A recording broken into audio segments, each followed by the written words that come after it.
제1장 전후의 배신 전쟁이 한창이던 1951년 겨울, 춘천 북쪽 산골에서 포성이 울려 퍼지고 있었다.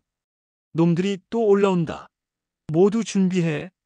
이춘삼 중사가 부하들에게 외쳤다.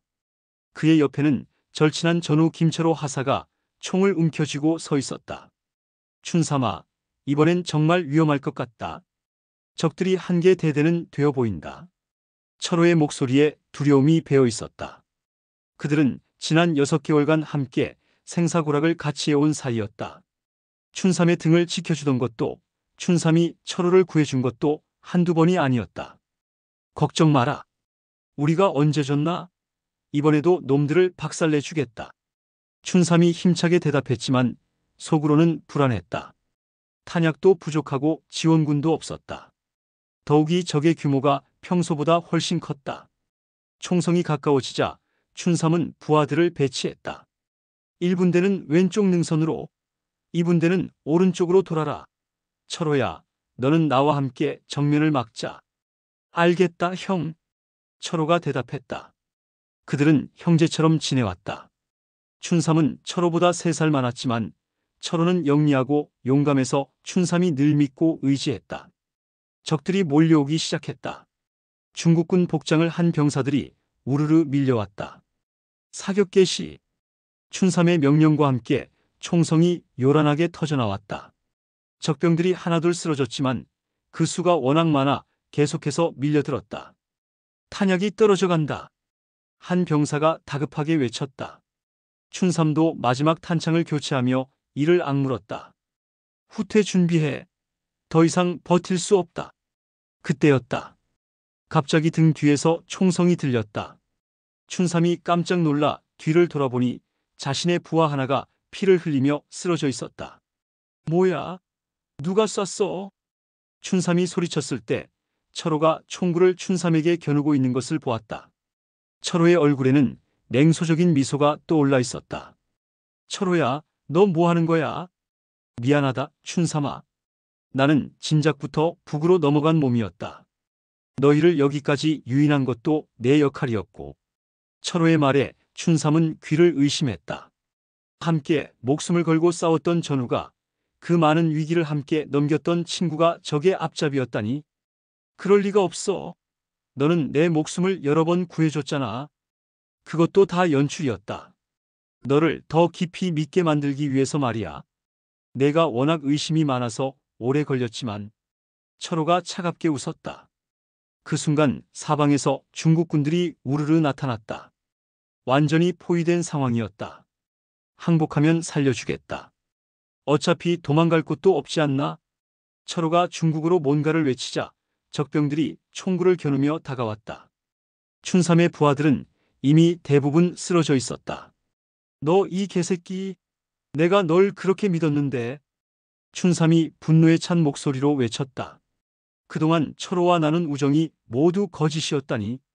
함께 고향 이야기를 하며 눈물 지었던 밤들, 서로를 걱정하며 부축해주던 순간들이 모두 연극이었다니. 세상에 영원한 우정 같은 건 없다. 있는 건 이익뿐이야. 철호가 냉정하게 말했다. 살고 싶으면 무릎 꿇어. 그러면 포로로라도 살 수 있다. 춘삼은 주먹을 불끈 쥐었다. 차라리 죽는 게 나았다. 하지만 그때 뇌리의 고향에 있는 어머니와 아내의 얼굴이 스쳤다. 알겠다. 항복한다. 춘삼이 총을 던지며 무릎을 꿇었다. 철호가 만족스러운 듯 고개를 끄덕였다. 현명한 선택이다. 그렇게 춘삼은 포로가 되었다. 중국 땅 깊숙한 수용소로 끌려가 2년간 지옥 같은 나날을 보냈다. 매일 굶주리고 매를 맞으며 살았다. 하지만 그보다 더 고통스러운 것은 철호에 대한 배신감과 분노였다. 살아서 나간다면 반드시 복수하겠다. 춘삼은 매일 밤 이를 갈며 다짐했다. 그 분노가 그를 살아있게 하는 유일한 힘이었다. 1953년 휴전협정이 체결되고 춘삼은 극적으로 포로 교환으로 풀려났다. 뼈만 앙상하게 남은 몸으로 고향에 돌아왔지만 복수의 의지만큼은 불타오르고 있었다. 먼저 철호의 행적을 추적했다. 알아보니 철호는 전쟁 후 북한에서 높은 지위에 올랐다가 얼마 전 숙청을 당해 남한으로 몰래 넘어왔다고 했다. 현재는 가명을 쓰며 부산에서 숨어 살고 있다는 정보를 입수했다. 춘삼은 밤낮 없이 부산으로 향했다. 마침내 허름한 선술집에서 철호를 발견했다. 철호는 많이 초췌해져 있었다.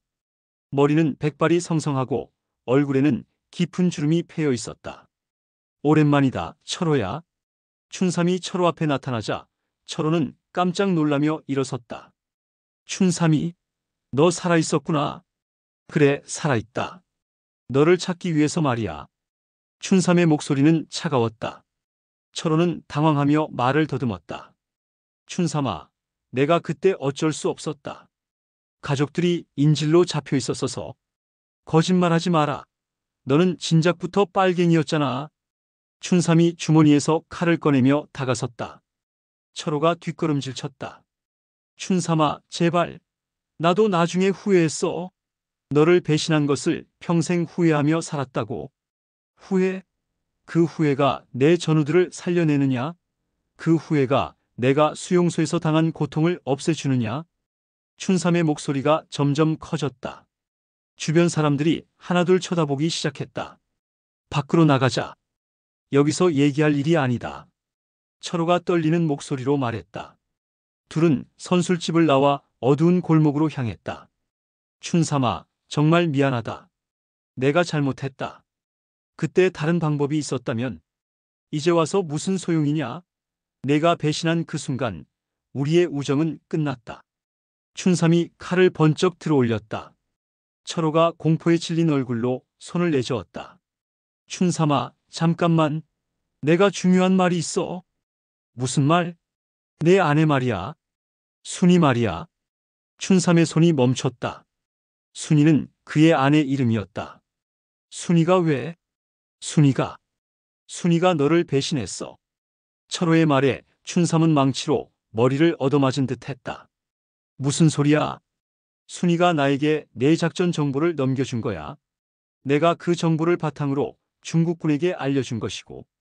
춘삼은 믿을 수 없다는 듯 고개를 저었다. 거짓말이다. 순이가 그럴 리 없어. 사실이야. 순이는 진작부터 좌익 활동을 했었어. 너와 결혼한 것도 내 정보를 빼내기 위해서였고. 철호의 말이 계속되자 춘삼의 머릿속이 하얗게 변했다. 아내까지 자신을 배신했다니. 그토록 사랑했던 여자가, 매일 밤 품에서 잠들던 여자가 적의 스파이였다니. 순이는 지금 어디 있어? 북으로 올라갔어. 전쟁 끝나고 바로. 춘삼은 무너져 내렸다. 전우의 배신도, 아내의 배신도 모두 견디기 힘들었다. 그동안 자신이 믿었던 모든 것들이 거짓이었다. 춘삼아, 우리 둘 다 속은 거야. 순이한테 말이야. 철호가 조심스럽게 다가오며 말했다. 하지만 춘삼의 분노는 더욱 커져만 갔다. 내가 순이와 한패였으니까 그런 소리를 하는 거겠지. 아니야. 나도 순이한테 속았어. 순이는 나를 이용해서 너를 함정에 빠뜨린 거라고. 둘의 말다툼이 격해지자 춘삼이 다시 칼을 들어 올렸다. 어차피 너도 배신자야. 죽어. 춘삼이 칼을 휘두르려는 순간 철호가 간절하게 외쳤다. 춘삼아, 진짜 적은 순이야. 우리가 서로 죽이면 순이 뜻대로 되는 거라고. 그 말에 춘삼의 손이 다시 멈췄다. 생각해보니 철호의 말이 맞았다. 진짜 원수는 모든 것을 조종한 순이일지도 모른다. 순이를 찾아야 해. 그년한테 제대로 된 복수를 해야 해. 춘삼이 이를 악물며 말했다. 철호가 고개를 끄덕였다. 그래, 함께 찾자. 나도 순이 때문에 인생이 망가졌으니까. 하지만 순이는 이미 북한 땅 깊숙이 들어가 있었다. 둘이 아무리 찾아도 소식조차 들을 수 없었다. 세월이 흘러 1960년대가 되었다. 춘삼과 철호는 묘한 동료애로 함께 살았다. 서로를 완전히 용서할 수는 없었지만 공통의 원수가 있다는 사실이 둘을 묶어주었다.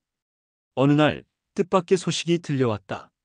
순이가 북한에서 숙청당해 죽었다는 것이었다. 모든 복수가 허무하게 끝나버린 것이다. 이제 어떻게 하지? 철호가 한숨을 쉬며 말했다. 춘삼도 답답했다. 그토록 찾아 헤맸던 원수가 자신들 손이 아닌 다른 이유로 죽어버렸으니 그래도 인과응보인 것 같아. 배신자는 결국 배신당하는 법이니까. 춘삼이 씁쓸하게 말했다. 그날 밤 둘은 술을 마시며 과거를 회상했다. 전쟁의 참혹함, 배신의 아픔, 복수에 대한 갈망. 모든 것이 이제는 먼 과거의 일이 되어버렸다. 춘삼아, 미안하다. 정말로? 철호가 취한 목소리로 말했다. 나도 미안해. 너만 원망할 일이 아니었는데. 둘은 그렇게 화해했다. 완전한 화해는 아니었지만 적어도 서로를 이해할 수 있게 되었다. 하지만 운명은 잔혹했다. 얼마 후 철호가 지병으로 세상을 떠났다. 임종 직전 철호는 춘삼에게 마지막 유언을 남겼다. 춘삼아, 내가 죽으면 고향산에 묻어줘. 그리고 내 무덤 앞에서 한 번만 나를 전우라고 불러줘. 철호가 숨을 거두자 춘삼은 눈물을 흘렸다. 분노와 원망으로 얽힌 관계였지만 그래도 함께 생사고락을 겪은 사이였다. 춘삼은 철호의 유언대로 고향산에 무덤을 만들었다. 그리고 무덤 앞에서 조용히 말했다. 철호야, 이제는 편히 쉬어라. 전우야. 바람이 불어와 산 전체가 흔들렸다. 마치 철호가 대답하는 것 같았다. 춘삼은 그 후로도 오래 살았다. 가끔 철호의 무덤을 찾아가 술 한 잔 따라 놓고 옛 이야기를 했다. 배신과 복수로 얼룩진 인생이었지만 그래도 끝까지 함께했던 사람이 있다는 것만으로도 위안이 되었다. 세월이 더 흘러 춘삼도 나이가 들었다. 어느 겨울날 춘삼은 철호의 무덤 옆에서 숨을 거두었다. 마을 사람들은 둘이 함께 묻혀 있는 것을 보고 말했다. 저 두 사람 참 기구한 인연이었지. 그래도 끝까지 함께했으니 그것도 인연이겠어. 바람이 불어와 두 무덤 위에 잔디를 흔들었다. 한국 전쟁의 상처와 배신의 아픔을 품고 살았던 두 남자의 이야기는 그렇게 끝이 났다. 하지만 그들의 이야기는 오랫동안 사람들 입에 오르내리며 전해져 내려갔다. 전쟁이 만든 비극이 어떻게 인간을 변화시키는지, 그리고 그 속에서도 어떻게 인간적인 감정이 살아남는지를 보여주는 이야기로 말이다. 제2장 벼슬을 빼앗긴 충신 한성부에는 이정수라는 벼슬아치가 있었다. 그는 과거에 장원 급제하여 승문원 부정자로 출발해 20년간 성실히 일하며 이조참판까지 오른 인물이었다. 정수야, 자네 참 부럽다. 임금님의 총애를 한몸에 받고 있으니 말이야. 같은 관리인 박윤성이 부러운 듯 말했다. 박윤성은 정수와 동기로 과거에 급제했지만 아직 정랑 벼슬에 머물러 있었다. 무슨 말씀이십니까? 저는 그저 임금님을 위해 정성을 다할 뿐입니다. 정수가 겸손히 대답했다. 하지만 속으로는 자부심이 있었다. 임금이 어려운 일이 있을 때마다 자신을 불러 의견을 묻곤 했기 때문이다. 그날도 임금은 정수를 불렀다. 외구의 침입이 잦아지고 있어서 대책을 논의하기 위해서였다. 정수야, 외구 문제를 어떻게 해결하면 좋겠느냐? 전하, 우선 해안 방비를 강화하고 수군을 증강해야 합니다. 그리고 외구들이 노략질한 물건을 받아주는 간상들을 엄벌해야 합니다. 정수의 답변에 임금이 고개를 끄덕였다. 좋다. 그렇게 하도록 하여라. 임금의 명령을 받고 정수는 곧바로 대책 마련에 나섰다. 하지만 이 과정에서 기득권층의 이익과 충돌하게 되었다. 특히 외구와 밀무역을 하던 상인들의 뒷배가 된 관리들이 반발했다. 이정수 저놈이 너무 나간다. 우리 사업에 제동을 걸고 있어. 그래, 저놈을 어떻게든 제거해야겠다. 이들의 우두머리는 다름 아닌 박윤성이었다. 박윤성은 겉으로는 정수의 친구인 척하면서 뒤에서는 외구들과 결탁해 이익을 챙기고 있었다. 형님, 이정수를 어떻게 처리할까요? 박윤성의 부하가 물었다. 직접적으로 건드리기는 어렵다. 임금님의 총애를 받고 있으니까. 다른 방법을 써야지. 박윤성이 음흉한 미소를 지었다. 며칠 후 궁중에 충격적인 소문이 돌기 시작했다. 이정수가 외구들과 내통하고 있다는 것이었다. 이정수가 외구 소탕을 미루는 이유가 따로 있다더군. 그래? 무슨 이유인데? 외구들한테서 뇌물을 받고 있다는 거야. 소문은 점점 커져갔다. 박윤성이 교묘하게 퍼뜨린 것이었다. 거짓 증거까지 만들어서 말이다. 마침내 임금의 귀에까지 이 소문이 들어갔다. 정수가 정말 그럴 리가 있느냐? 임금이 의심스러워했지만 박윤성이 준비한 증거들이 너무나 그럴듯했다. 가짜 편지, 매수된 증인들, 조작된 장부까지 있었다. 전하, 신은 억울합니다. 그런 일은 절대 없었습니다. 정수가 무릎을 꿇고 애원했지만 이미 임금의 마음은 돌아서고 있었다. 증거가 이렇게 많은데 무슨 말이냐? 짐이 그토록 믿었던 자가 배신을 하다니. 임금이 분노에 차서 소리쳤다. 정수는 하늘이 무너지는 기분이었다. 전하, 누군가 신을 모함하고 있습니다. 제발 자세히 조사해 주십시오. 하지만 임금은 이미 결정을 내린 상태였다. 이정수를 관직에서 파면하고 영원히 벼슬길에 나아가지 못하게 하라. 그렇게 정수는 하루아침에 모든 것을 잃었다. 20년간 쌓아온 명예도, 지위도, 재산도 모두 날아가 버렸다. 정수야, 참 안 됐네. 그래도 목숨이라도 붙어 있으니 다행이지 뭐. 박윤성이 가짜 동정을 표하며 찾아왔다. 정수는 그의 진짜 속마음을 알 리 없었다. 윤성아, 나는 정말 억울하다. 내가 언제 왜구들과 내통했다는 말이냐? 그야 나도 자네가 그럴 사람이 아니라는 걸 알지. 하지만 증거가 있으니 어쩔 수 없지 않나. 박윤성이 태연하게 말했다. 정수는 박윤성이 자신을 모함한 장본인인 줄 꿈에도 모르고 있었다. 정수는 한성을 떠나 시골로 내려갔다. 그곳에서 농사를 지으며 근근히 살아갔다. 하지만 억울함이 가슴속에서 불덩이처럼 타올랐다. 언젠가는 진실이 밝혀질 것이다. 그때까지 참고 견디자. 정수는 이를 악물고 버텼다. 그런데 몇 년 후 뜻밖의 일이 벌어졌다. 박윤성의 부하 중 하나가 양심의 가책을 받아 자수를 한 것이다. 저희가 이정수 어른을 모함했습니다. 그 부하가 울면서 고백했다. 모든 진상이 낱낱이 드러났다. 가짜 증거를 만든 것도 거짓 증언을 한 것도 모두 박윤성의 짓이었다는 것이 밝혀졌다. 임금은 크게 분노했다. 박윤성을 당장 잡아오라. 그리고 이정수를 궁으로 불러라. 박윤성은 체포되었고 정수는 다시 궁으로 불려갔다. 몇 년 만에 보는 임금의 얼굴이었다. 정수야, 짐이 잘못했다. 자네를 의심한 것을 용서해다오. 임금이 진심으로 사과했다. 정수의 눈에서 눈물이 흘러내렸다. 전하, 신은 그저 이렇게 누명이 벗겨진 것만으로도 감사합니다. 아니다. 그것만으로는 부족하다. 자네를 판서로 임명하겠다. 그리고 박윤성은 극형에 처하겠다. 하지만 정수는 고개를 저었다. 전하, 박윤성을 죽이는 것은 너무 가혹합니다. 유배로만 처벌해 주십시오. 뭐라고? 자네를 그토록 모함한 놈을 살려두자고? 원수를 갚는 것보다 용서하는 것이 더 큰 덕입니다.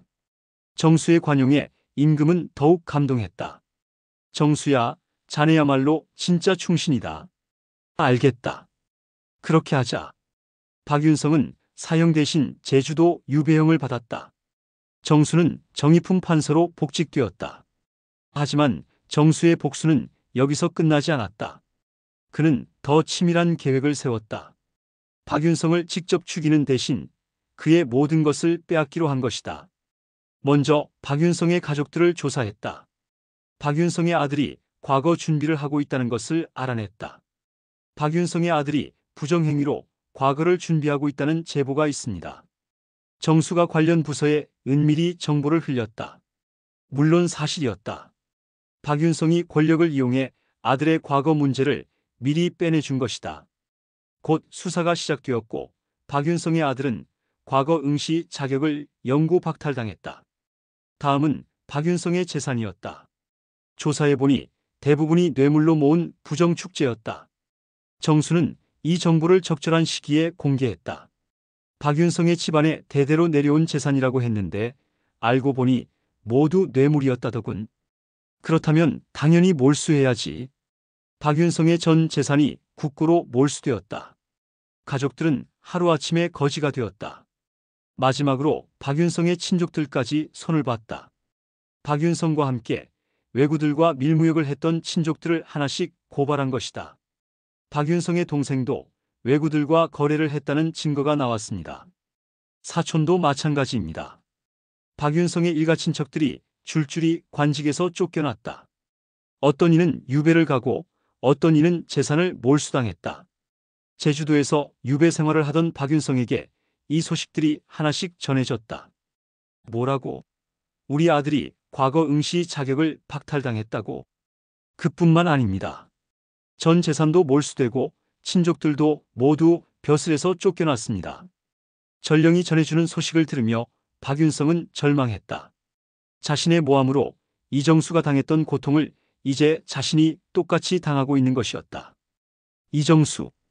이정수가 복수를 하고 있구나. 박윤성이 이를 악물었다. 하지만 어쩔 수 없었다. 모든 것이 자신이 저지른 일의 결과였으니까.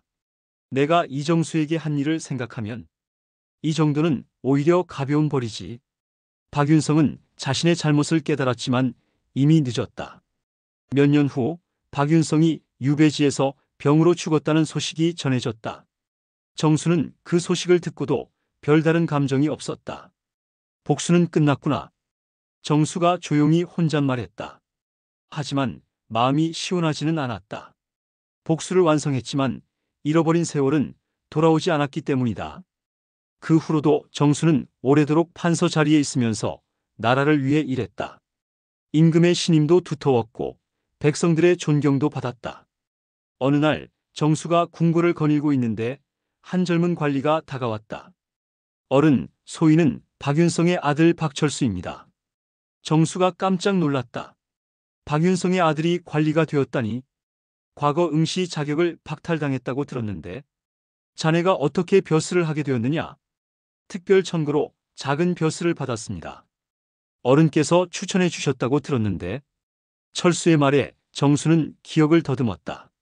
몇 년 전 어떤 젊은이가 가난한 백성들을 도와주는 일을 열심히 한다는 보고를 받고 추천한 적이 있었다. 그때는 그가 박윤성의 아들인 줄 몰랐다. 그래, 자네가 그 젊은이였구나. 네, 어른. 소인은 아버지가 어른께 저지른 잘못을 알고 있습니다. 평생 속죄하는 마음으로 살겠습니다. 철수가 깊이 고개를 숙였다. 정수는 그 모습을 보며 마음이 복잡했다. 자네 아버지의 잘못은 아버지의 것이다. 자네는 자네 갈 길을 가거라. 감사합니다, 어른. 어른의 은혜를 평생 잊지 않겠습니다. 철수가 눈물을 글썽이며 말했다. 그날 밤 정수는 오랜만에 박윤성을 생각했다.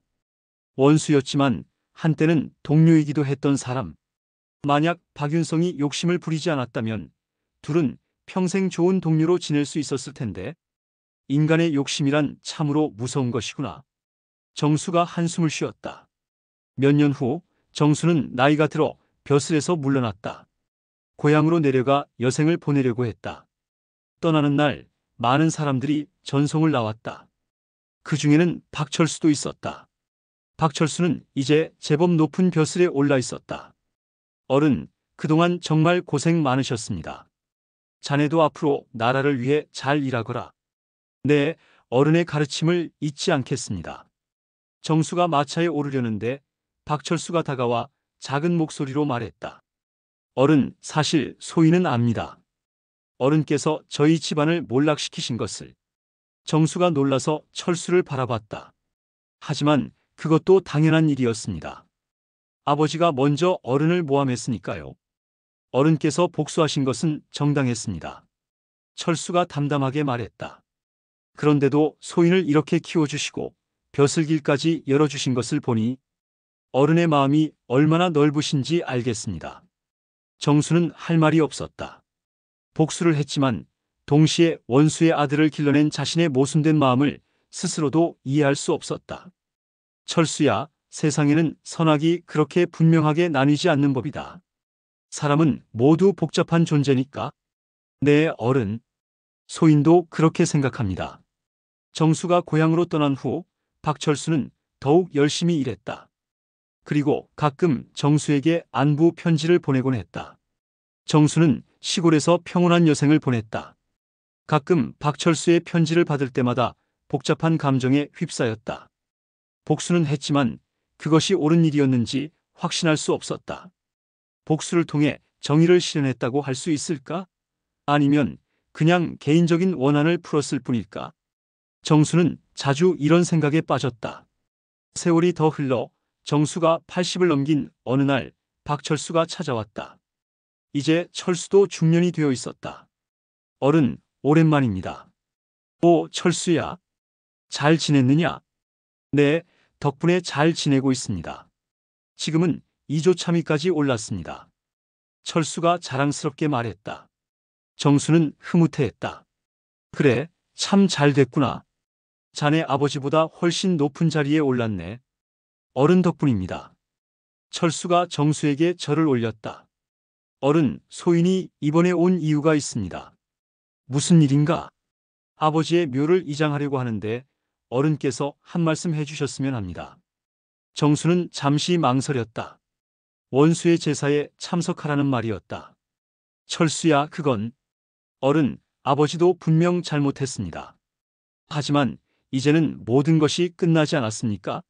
어른께서 복수도 하셨고 소인도 이렇게 잘 자랐습니다. 철수의 말에 정수는 고민에 빠졌다.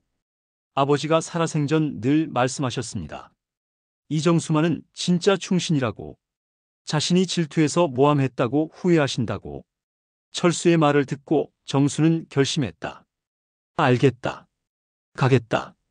다음 날 정수는 박윤성의 제사에 참석했다. 오랜 원수의 영정 앞에 앉아 있으니 감회가 새로웠다. 윤성아, 우리 참 어리석었구나. 서로 질투하고 미워하면서 세월을 보냈지. 정수가 속으로 생각했다. 제사가 끝나고 철수가 정수에게 말했다. 어른, 이제 정말로 모든 것이 끝난 것 같습니다. 그래, 이제야 진짜로 끝났구나. 정수가 고개를 끄덕였다. 마음속 깊은 곳에 남아있던 마지막 응어리도 사라진 기분이었다. 그 후로 정수는 더욱 평온하게 살았다. 박철수는 계속해서 출세해서 마침내 판서까지 올랐다. 그때마다 정수에게 인사를 올렸다. 정수가 90을 넘겨 세상을 떠날 때 박철수가 상주를 자처했다. 어른은 소인의 아버지나 다름없는 분이었습니다. 철수가 울먹이며 말했다. 정수의 장례식에는 많은 사람들이 참석했다. 임금도 친히 조문을 왔다. 이정수야말로 진정한 충신이었다. 모함을 받고도 원망하지 않고 복수를 해도 관용을 잃지 않았으니 임금의 평가였다. 정수의 묘비에는 이렇게 새겨졌다. 충신 이정수, 평생 임금을 섬기고 백성을 사랑했으며 원수조차 용서할 줄 아는 큰 마음을 가졌던 사람. 박철수가 직접 쓴 글이었다. 세월이 흘러도 사람들은 이정수의 이야기를 기억했다. 억울함을 당해도 굴복하지 않고 복수를 해도 자비를 잃지 않은 진정한 충신의 이야기로 말이다. 제3장 스승을 배신한 제자 충청도 한 산골 서당에서 학동들을 가르치는 김명덕이라는 훈장이 있었다.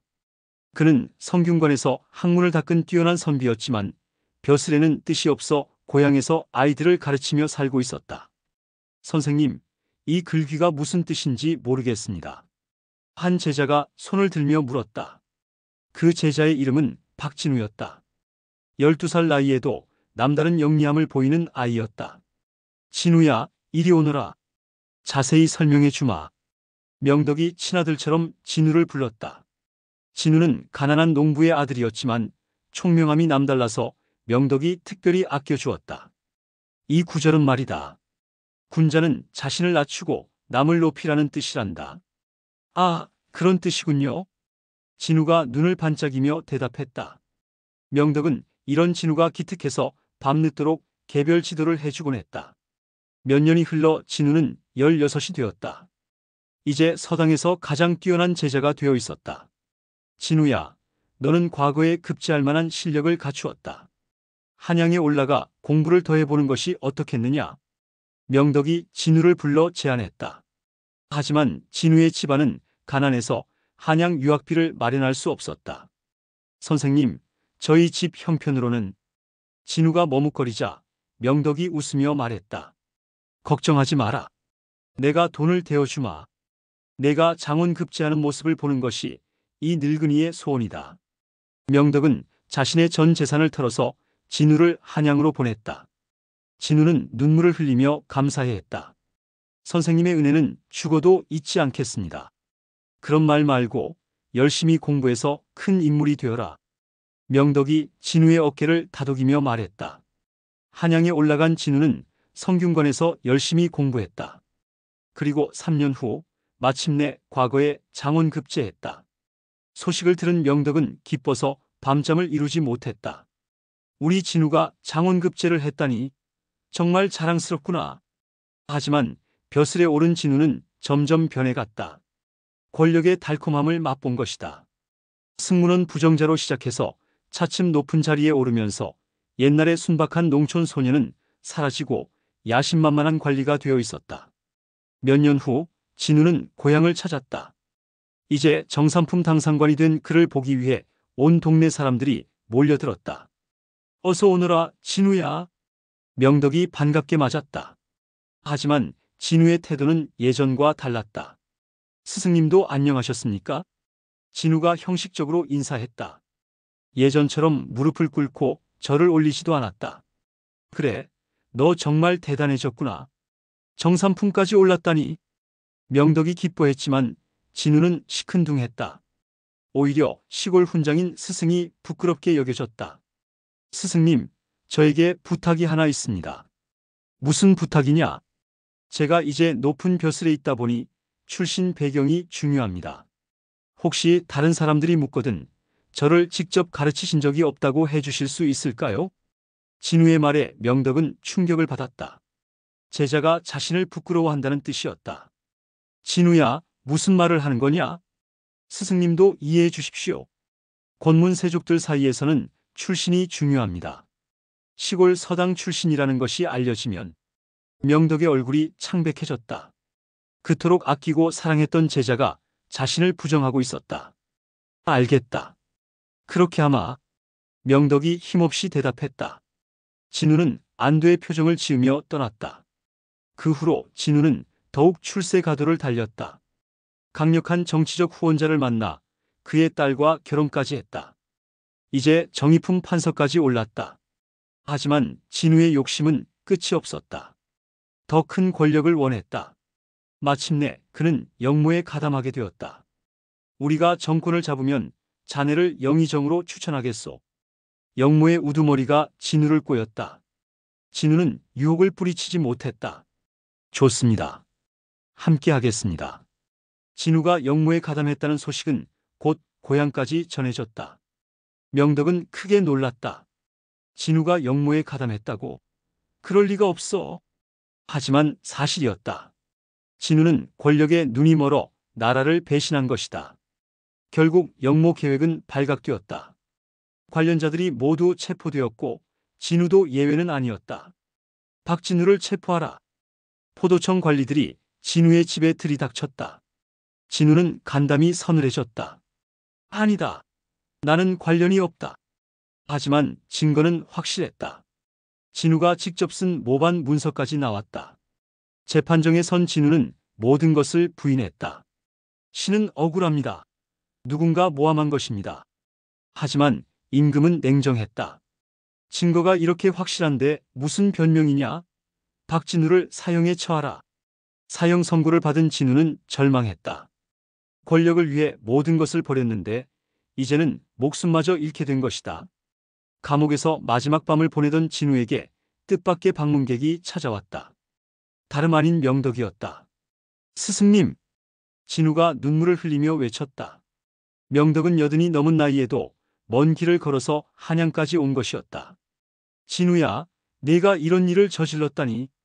명덕의 목소리에는 실망과 슬픔이 가득했다. 스승님, 저는 진우가 말을 잇지 못했다. 부끄러움과 후회가 몰려왔다. 진우야, 내가 너에게 무엇을 가르쳤느냐? 충효와 의리를. 그런데 너는 왜 그 가르침을 모두 버렸느냐?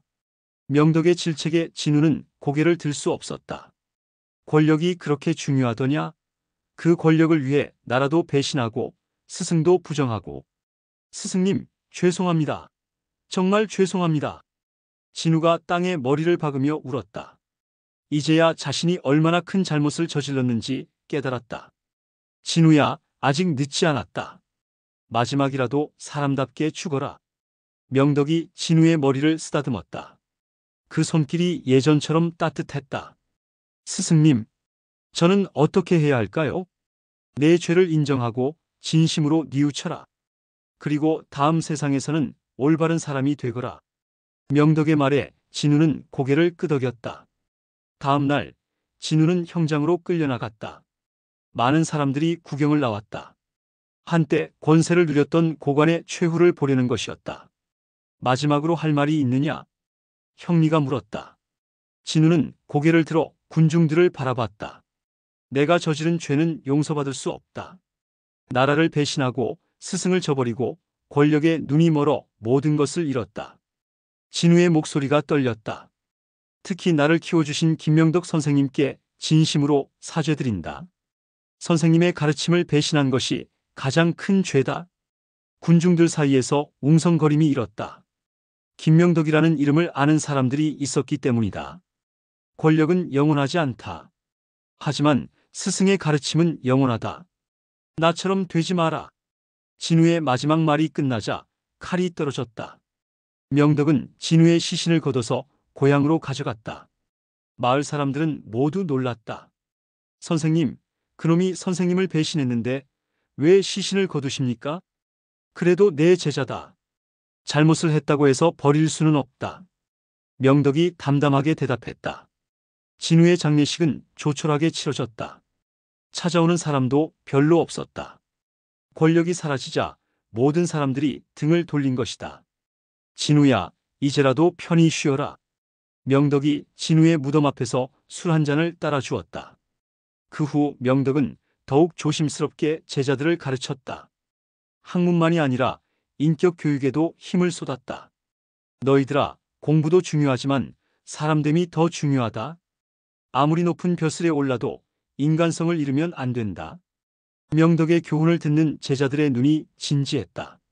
박진우의 이야기를 들어서 모두가 경각심을 갖고 있었다. 선생님, 박진우 형은 왜 그렇게 변한 건가요?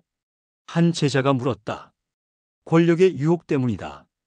권력은 마약과 같아서 한번 맛보면 끊기 어렵다. 그래서 더욱 조심해야 한다. 명덕이 신중하게 대답했다. 그럼 벼슬을 하면 안 되는 건가요? 아니다. 벼슬 자체가 나쁜 것은 아니다. 하지만 벼슬을 위해 양심을 버리면 안 된다. 백성을 위해 일하는 마음을 잃지 않는다면 벼슬도 좋은 것이다. 제자들이 고개를 끄덕였다. 몇 년 후 명덕의 새로운 제자 중 한 명이 과거에 급제했다. 이름은 최한석이었다. 선생님, 저도 한양에 올라가면 박진우처럼 변할까봐 무섭습니다. 한석이 걱정스럽게 말했다. 한석아, 두려워할 필요 없다. 내가 지금 그런 걱정을 하고 있다는 것 자체가 희망이다. 명덕이 한석의 어깨를 두드렸다. 매일 아침 일어나면 거울을 보며 다짐해라. 나는 백성을 위해 일하는 관리가 되겠다고. 네, 선생님. 한석이 힘차게 대답했다. 한석은 한양에 올라가서도 명덕의 가르침을 잊지 않았다.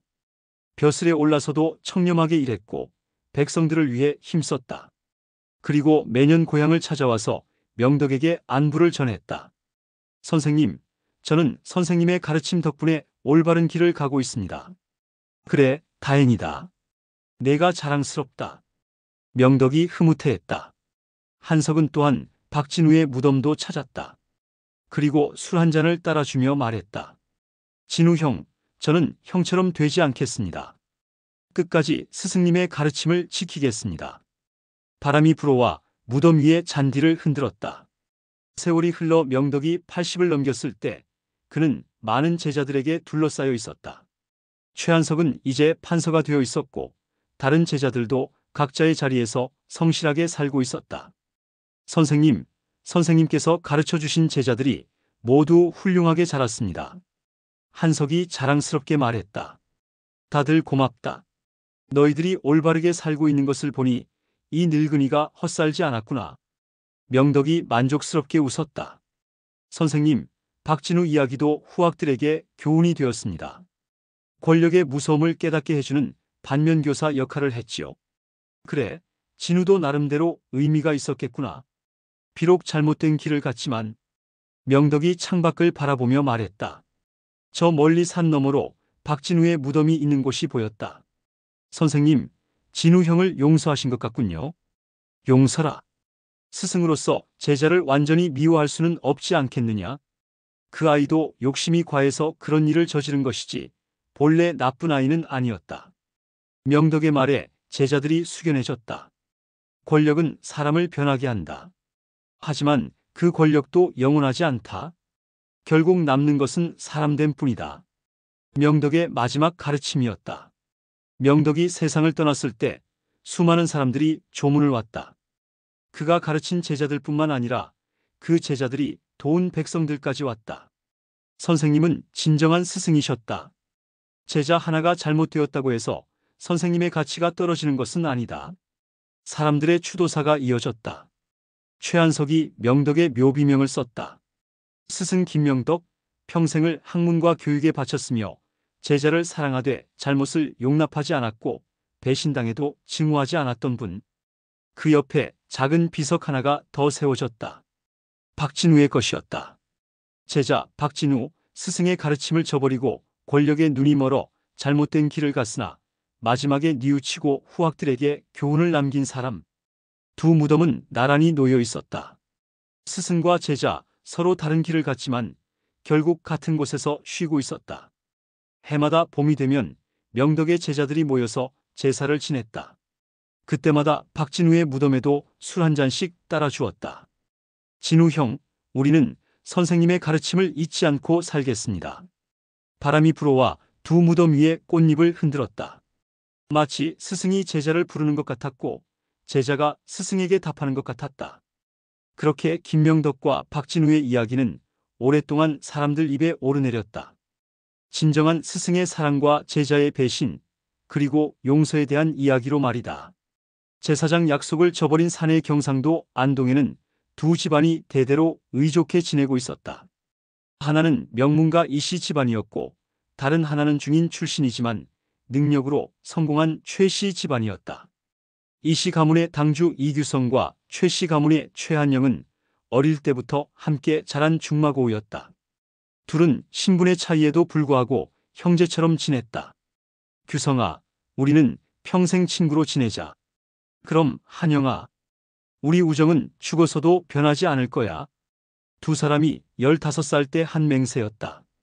세월이 흘러 이규성은 과거의 급제에 벼슬길에 나섰고 최한영은 상업에 뛰어들어 큰 부자가 되었다.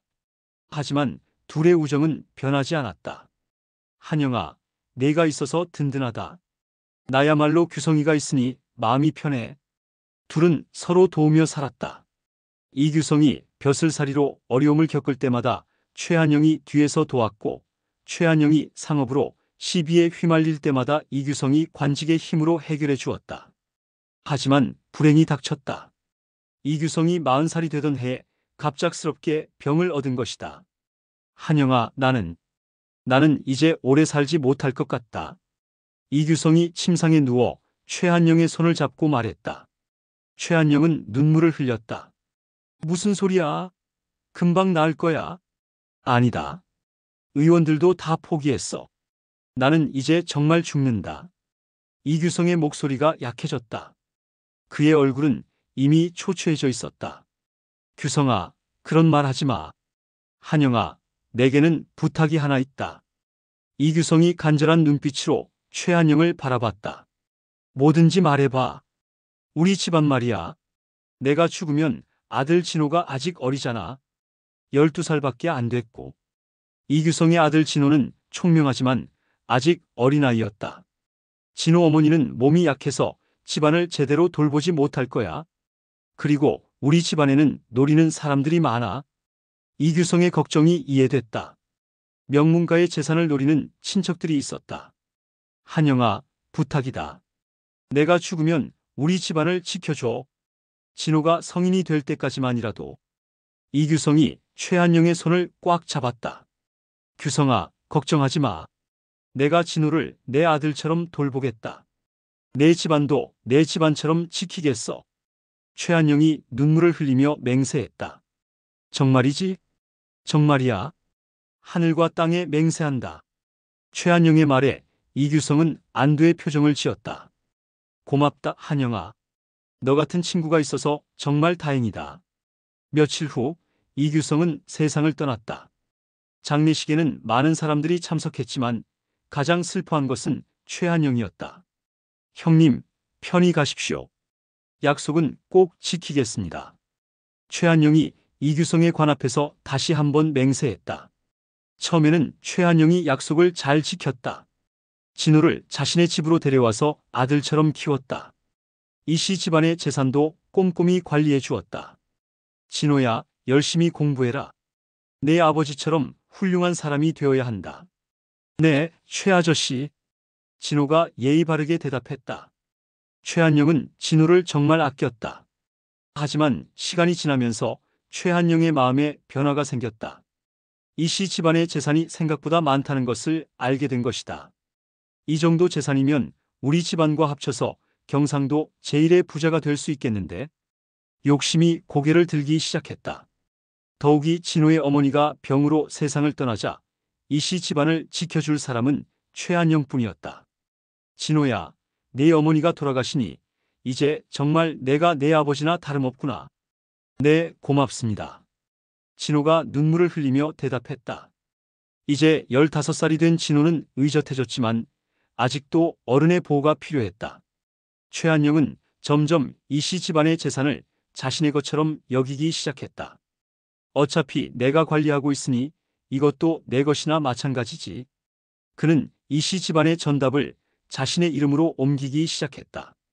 처음에는 관리 명목이라고 했지만 점점 노골적이 되었다. 최 아저씨, 아버지 땅을 왜 아저씨 이름으로 바꾸시는 건가요? 진호가 의심스러워하며 물었다. 아, 그것은 말이다. 관리하기 편하려고 그러는 거야. 걱정하지 마라. 최한영이 얼버무렸다. 하지만 진호는 영리해서 무언가 이상함을 느꼈다.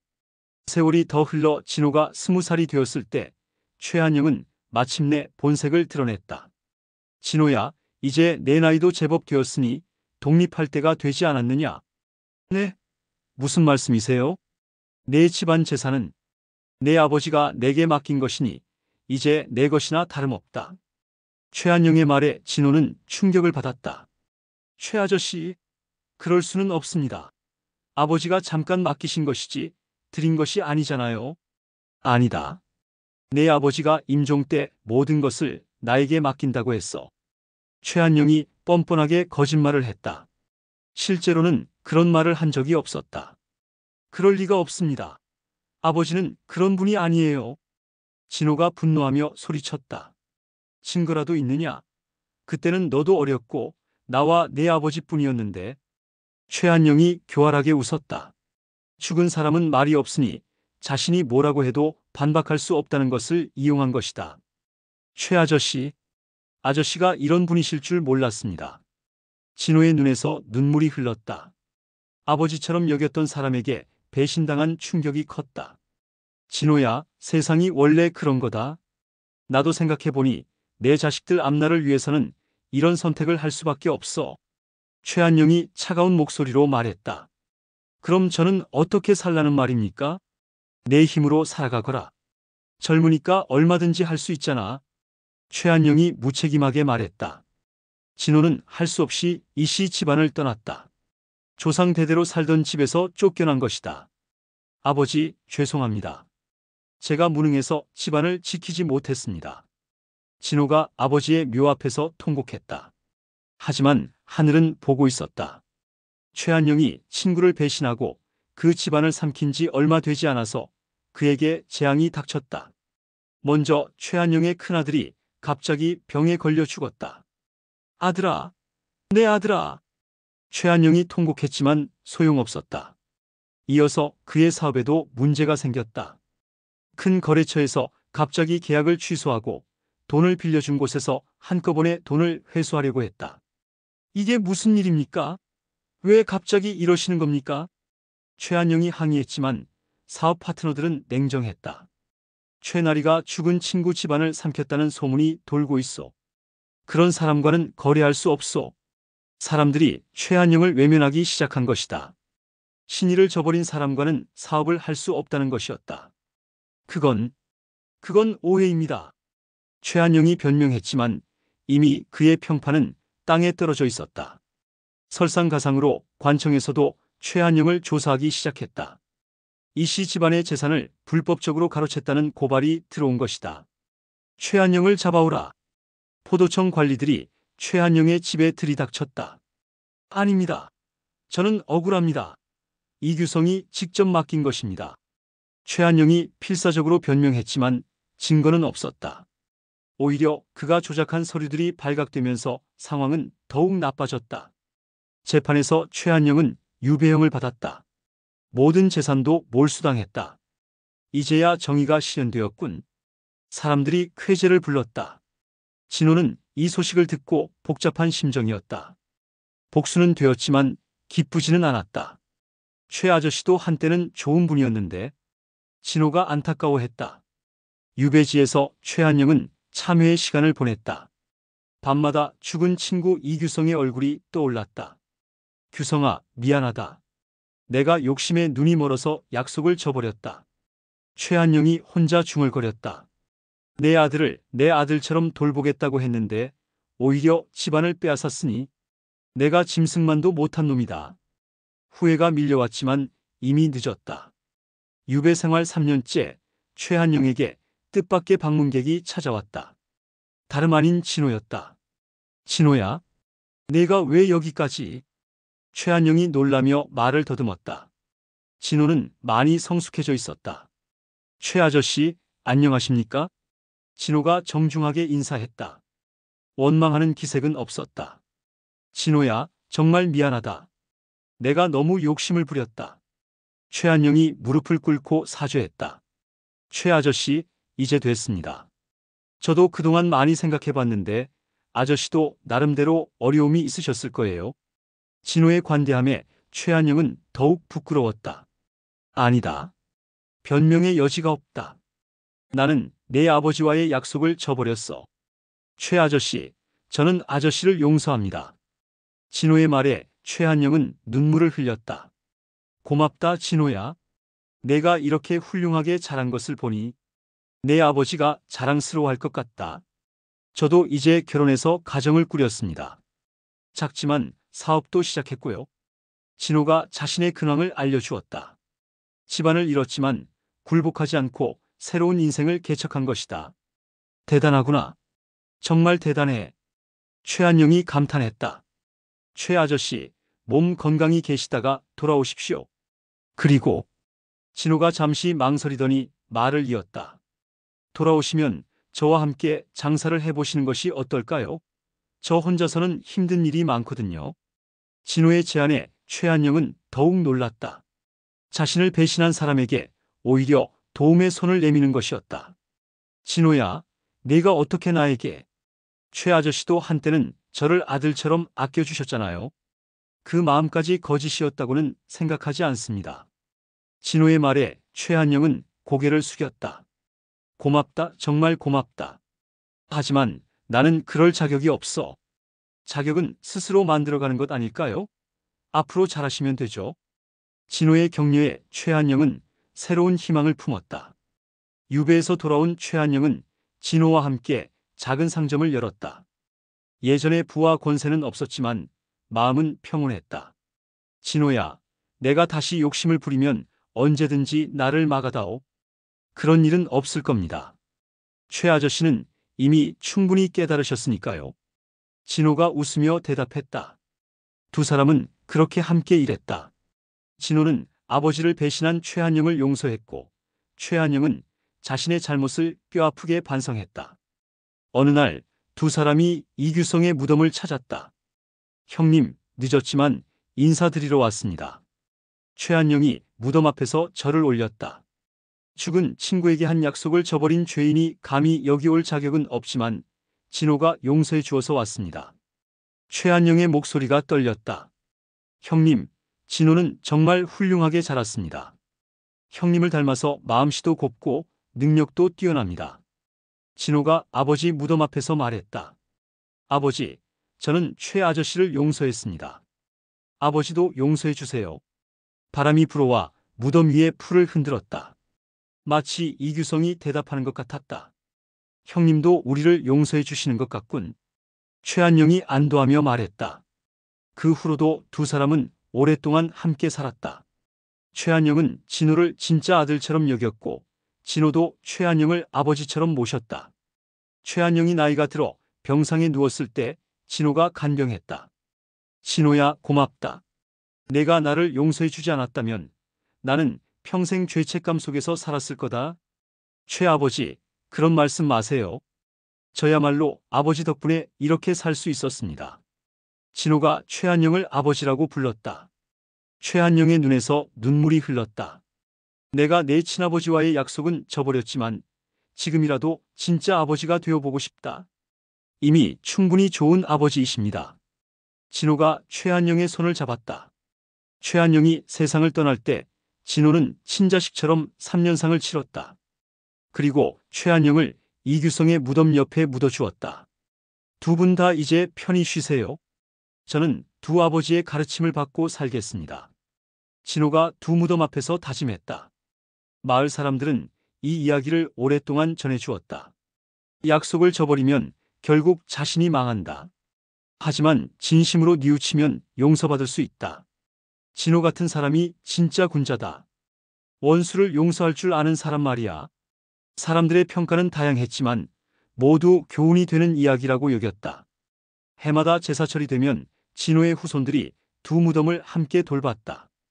친구를 배신한 사람과 그를 용서한 사람, 서로 다른 길을 갔지만 결국 화해한 두 사람의 이야기는 그렇게 후세에 전해졌다. 욕심은 사람을 망치지만 용서는 사람을 살린다. 이것이 이 이야기가 주는 교훈이었다. 최한영은 욕심 때문에 모든 것을 잃었지만 진호의 용서 덕분에 구원받을 수 있었다. 그리고 진호는 용서를 통해 진정한 성인의 경지에 올랐다. 세월이 흘러도 사람들은 이 이야기를 기억했다. 약속의 소중함과 용서의 위대함을 동시에 보여주는 이야기로 말이다. 제5장 거짓 혼인의 대가 충청도 공주에는 유명한 부자 김씨 집안이 있었다.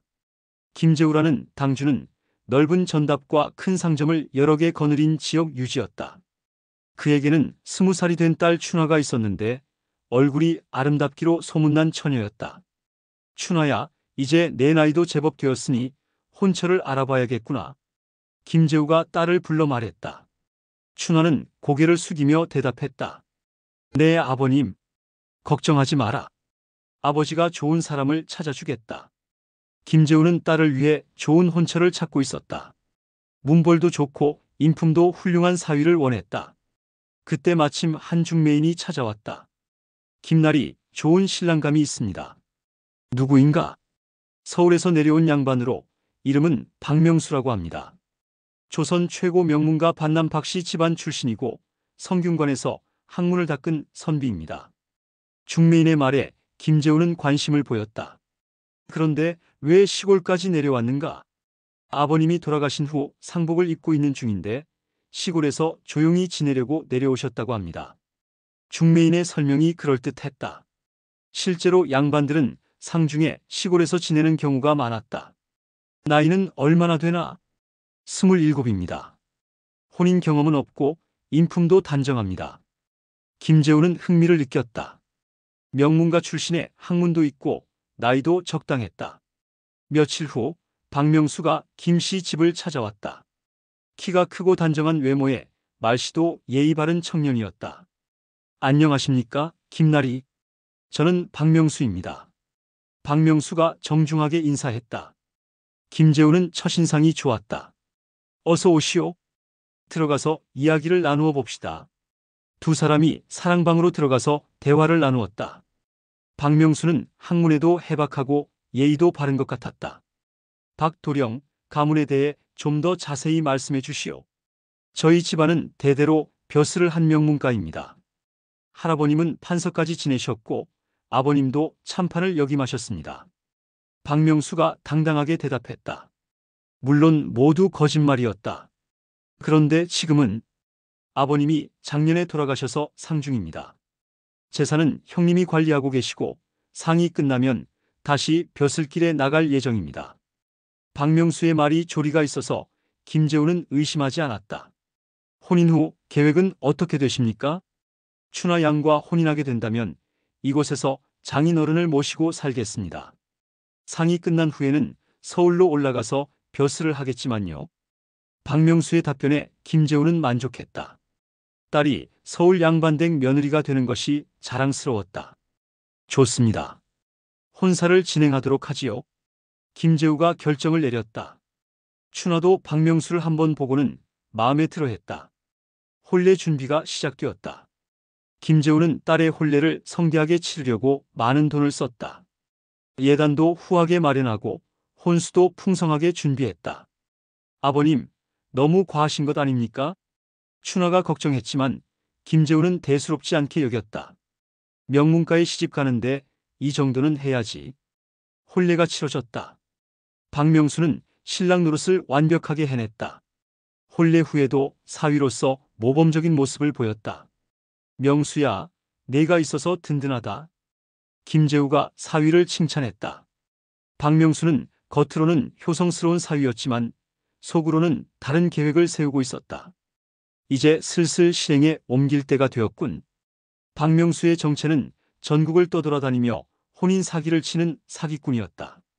진짜 이름도 박명수가 아니었고 반남 박씨와도 전혀 관계없었다. 그는 가짜 신분을 만들어 부잣집 딸과 결혼한 후 재산을 가로채고 도망가는 것이 전문이었다. 혼인 한 달 후 박명수가 김재우를 찾아왔다. 장인어른, 중요한 말씀이 있습니다. 무슨 일인가? 서울에 있는 형님으로부터 급한 소식이 왔습니다. 집안에 큰 소송이 걸렸다고 합니다. 박명수가 심각한 표정을 지었다. 소송이라니? 네, 토지 문제로 분쟁이 생겼는데 빨리 해결하지 않으면 집안 전체가 몰락할 수 있다고 합니다. 김재우가 놀랐다. 그럼 어떻게 해야 하나? 당장 서울로 올라가야 합니다. 그런데 소송 비용이 많이 든다고 하네요. 박명수가 슬픈 표정을 지었다. 얼마나 드는데? 1000냥 정도는 필요할 것 같습니다. 1000냥은 거금이었다. 하지만 김재우는 사위 집안일이니 도와주어야 한다고 생각했다. 걱정하지 마라. 내가 마련해 주겠다. 김재우가 1000냥을 꺼내서 박명수에게 주었다. 박명수는 감격한 듯 절을 올렸다. 장인어른의 은혜는 죽어도 못 잊겠습니다. 가족인데 당연한 일이지. 빨리 가서 해결하고 오너라. 박명수는 춘하에게도 작별 인사를 했다. 여보, 미안해. 급한 일이라서 빨리 다녀올게. 조심히 다녀오세요. 춘하가 남편을 배웅했다. 박명수가 서울로 떠난 지 열흘이 지나도 소식이 없었다. 김재우는 걱정이 되었다. 명수에게 무슨 일이 생긴 건 아닐까? 한 달이 지나도 박명수는 돌아오지 않았다. 춘하는 매일 밤 남편을 기다리며 눈물을 흘렸다. 아버지, 남편이 왜 이렇게 소식이 없을까요? 서울에 사람을 보내서 알아보자. 김재우가 심부름꾼을 서울로 보냈다. 며칠 후 충격적인 소식이 전해졌다. 김날이 큰일입니다. 무슨 일인가? 박명수라는 사람이 없습니다. 반남 박씨 집안에도 그런 사람이 없다고 합니다. 김재우는 하늘이 무너지는 듯 했다. 그럴 리가 없어. 분명히 확인하고 온 것이냐? 네, 여러 번 확인했습니다. 박명수는 가짜 이름이고 그 집안과는 전혀 관계없는 사람입니다. 김재우와 춘하는 큰 충격에 빠졌다. 사위가 사기꾼이었다니. 그럼 우리 춘하는 어떻게 되는 거냐? 김재우가 분노했다. 딸이 가짜와 결혼한 것이나 다름없었다. 아버지, 저는 어떻게 해야 해요? 춘하가 울면서 말했다. 남편이라고 믿었던 사람이 사기꾼이었다니 충격이 컸다. 더욱 충격적인 소식이 이어졌다.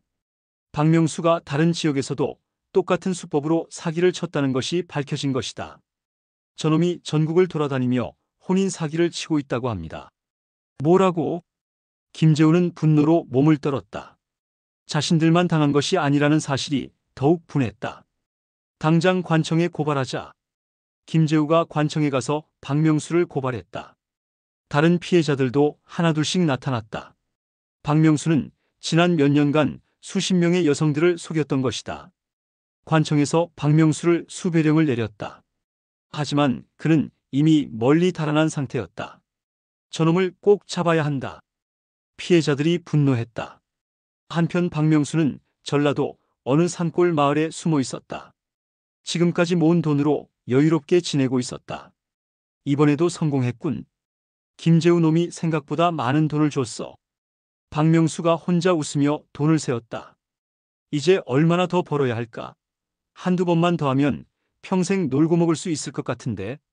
박명수는 이미 다음 목표를 물색하고 있었다. 하지만 하늘이 보고 있었다. 박명수가 숨어있던 마을에 우연히 그를 아는 사람이 나타난 것이다. 저 사람이 박명수 아닌가? 그 사람은 박명수에게 사기를 당한 피해자 중 한 명이었다. 즉시 관청에 신고했다. 박명수가 여기 숨어 있습니다. 포도청 관리들이 출동했다. 박명수는 잠자고 있다가 붙잡혔다. 박명수 체포한다. 뭐야? 나는 박명수가 아니야. 박명수가 발버둥 쳤지만 소용없었다. 이미 여러 사람이 그를 확인했다. 박명수는 관청으로 끌려가서 신문을 받았다. 내 정체를 실토하라. 저는 억울합니다. 저는 진짜 박명수입니다. 박명수가 끝까지 부인했지만 증거는 너무 많았다. 그가 가지고 있던 돈의 출처도 의심스러웠고 여러 피해자들이 그를 증언했다. 이 사기꾼아, 아직도 거짓말을 하느냐? 관리가 호통을 쳤다. 결국 박명수는 자신의 죄를 인정할 수밖에 없었다. 알겠습니다. 제가 잘못했습니다. 진짜 이름이 뭐냐? 최덕팔입니다. 박명수, 아니 최덕팔의 진짜 신분이 드러났다. 그는 원래 가난한 농부의 아들로 태어났지만 어릴 때부터 거짓말을 잘해서 사기꾼이 된 것이었다. 지금까지 몇 명을 속였느냐? 28명입니다. 최덕팔의 고백에 관리들이 경악했다. 그 많은 여성들과 그 가족들을 속인 것이다. 재판이 열렸다. 피해자들이 몰려와서 최덕팔을 규탄했다. 저 사기꾼 때문에 우리 딸이 얼마나 고생했는지 아십니까? 제 누이는 충격을 받고 병까지 얻었습니다. 피해자들의 증언이 이어졌다. 최덕팔은 고개를 숙이고 있을 뿐이었다. 김재우와 춘화도 법정에 나왔다. 저놈 때문에 우리 집안이 망신당했습니다. 딸은 그 충격으로 병이 났고 저도 재산을 잃었습니다. 김재우가 분노에 찬 목소리로 말했다. 춘화는 최덕팔을 바라보며 말했다. 당신이 저에게 한 말들이 모두 거짓이었습니까? 저를 사랑한다던 그 말도요? 춘화의 질문에 최덕팔은 대답하지 못했다. 실제로는 사랑 같은 감정은 전혀 없었고 오직 돈만 생각했었다. 판관이 판결을 내렸다. 최덕팔은 사기죄로 유배 15년에 처한다. 그리고 빼앗은 재산은 모두 피해자들에게 돌려준다. 최덕팔은 유배형을 받았다. 하지만 그가 이미 써버린 돈은 일부밖에 남아있지 않았다. 재산을 다 돌려받지는 못하지만 그래도 정의가 실현되었군. 김재우가 씁쓸하게 말했다. 유배지로 끌려가는 최덕팔을 보며 사람들이 말했다. 거짓말로 사는 놈의 최후가 저렇다. 사기꾼은 결국 잡히는 법이야. 최덕팔은 먼 유배지에서 15년간 고생하며 살았다. 매일 후회했지만 이미 늦었다. 내가 왜 이런 짓을 했을까? 정직하게 살았다면 이런 일은 없었을 텐데. 하지만 후회해도 소용없었다. 그가 속인 사람들의 상처는 쉽게 아물지 않았다. 춘화는 그 후로도 오랫동안 혼인을 하지 못했다. 한 번 속은 경험 때문에 남자들을 믿지 못하게 된 것이다. 춘화야, 이제 그만 잊고 새로운 사람을 만나보는 것이 어떻겠느냐? 김재우가 걱정하며 말했지만 춘화는 고개를 저었다. 아직은 마음이 준비되지 않았어요. 춘화의 상처는 깊었다. 사랑한다고 믿었던 남자가 모든 것이 거짓이었다는 사실을 받아들이기 어려웠다. 몇 년 후 춘화에게 새로운 혼담이 들어왔다. 이번에는 김재우가 신중하게 신랑감의 신분을 확인했다. 이 사람은 확실한가? 혹시 또 사기꾼은 아니겠지? 김재우가 몇 번이나 확인했다. 한 번 속은 경험이 있어서 더욱 조심스러웠다. 네, 확실합니다. 이번엔 우리 친척이 보증한 사람입니다. 중매인이 장담했다. 춘화는 망설였지만 결국 재혼을 결심했다. 다행히 새로운 남편은 성실한 사람이었고 춘화를 진심으로 사랑했다. 당신, 과거 일은 신경 쓰지 마세요.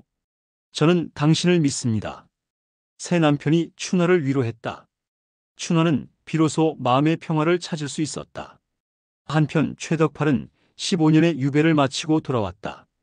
하지만 세상은 그를 받아주지 않았다. 저놈이 그 유명한 혼인 사기꾼 최덕팔이야. 조심해라. 또 무슨 짓을 할지 모르잖아. 사람들이 최덕팔을 경계했다. 그는 어디를 가도 환영받지 못했다. 최덕팔은 할 수 없이 혼자서 산골에서 농사를 지으며 살았다. 가난하고 외로운 삶이었다. 내가 만약 처음부터 정직하게 살았다면 최덕팔이 후회했지만 이미 모든 것이 늦었다. 한 번 잃은 신뢰는 다시 회복하기 어려웠다. 세월이 흘러 최덕팔이 나이가 들었을 때 그는 심각한 병에 걸렸다. 돌봐줄 사람도 없었다. 도와주세요. 최덕팔이 길에서 쓰러져 도움을 청했지만 사람들은 그냥 지나쳤다. 저 사람 최덕팔 아냐? 사기꾼 말이야. 그럼 내버려둬. 자업자득이지. 결국 최덕팔은 아무도 돌보지 않는 가운데 쓸쓸히 죽었다. 사람들은 최덕팔의 죽음을 보며 말했다. 거짓말의 대가가 저렇다. 신의를 저버리면 결국 혼자 죽게 되는 거야. 최덕팔의 이야기는 오랫동안 사람들 입에 오르내렸다. 춘화는 새로운 남편과 행복하게 살면서 가끔 옛일을 생각했다. 만약 최덕팔이 처음부터 진실을 말했다면 어땠을까? 하지만 금방 고개를 저었다. 거짓말로 시작된 관계는 결코 행복할 수 없기 때문이다. 김재우도 딸이 행복해하는 모습을 보며 안도했다. 춘화가 좋은 사람을 만나서 다행이다. 이번에는 진짜 사랑을 찾은 것 같군. 마을 사람들은 이 이야기를 후손들에게 전해주었다. 혼인은 신뢰가 바탕이 되어야 한다. 거짓말로는 행복을 만들 수 없다. 한번 신뢰를 잃으면 회복하기 어렵다. 이런 교훈들이 담긴 이야기로 전해진 것이다. 해마다 혼례철이 되면 어른들은 젊은이들에게 최덕팔의 이야기를 들려주었다. 혼인에서 가장 중요한 것은 진실이다. 거짓말로 시작된 혼인은 반드시 비극으로 끝난다. 그렇게 최덕팔의 이야기는 혼인 사기의 위험성을 알려주는 경고담이 되어 수많은 사람들에게 교훈을 주었다. 거짓말의 달콤함은 순간적이지만 그 대가는 평생 따라다닌다는 것을 보여주는 이야기였다.